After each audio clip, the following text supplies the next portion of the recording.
हमारे लिए आज की तिलावत अब्रानियों के नाम खत 12वां बाब 4 से 7वीं फिर 11वीं से 15वीं आयत तक। क्योंकि तुमने गुनाह से लड़ने में अभी तक ऐसा मुकाबला नहीं किया जिसमें खून बहा हो, और तुम उस नसीहत को भूल गए हो जो तुम्हें फर्जंदों की तरह की जाती है कि ऐ मेरे बेटे, खुदावंद की तदीब को हकीर ना जान और उसकी तंबी से बेजार ना हो, क्योंकि खुदावंद जिसे प्यार करता है उसकी तदीब करता है, और वो हर एक उस बेटे को कोड़े मारता है जिसे कबूल कर लेता है। तंबी में सब्र करते रहो, खुदा तुमसे फर्जंदों की मानिद सलूक करता है।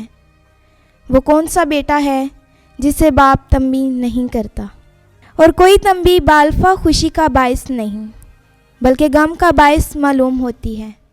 लेकिन वो आखिर में उन्हें जो उससे तरबियत पाते हैं चैन के साथ सदाकत का फल बख्शती है। इस वास्ते ढीले हाथों और सुस्त घुटनों को सीधा करो और अपने पाँव के लिए हमवार रास्ते बनाओ, ताकि कोई लंगड़ा भटक ना जाए बल्कि शिफा पाए। सबके साथ सुलह रखो और उसकी पकीज़गी की तकलीद करो, जिसके बगैर कोई खुदावंद को ना देखेगा। और गौर से देखते रहो कि कोई शख्स खुदा के फजल से महरूम ना रहे।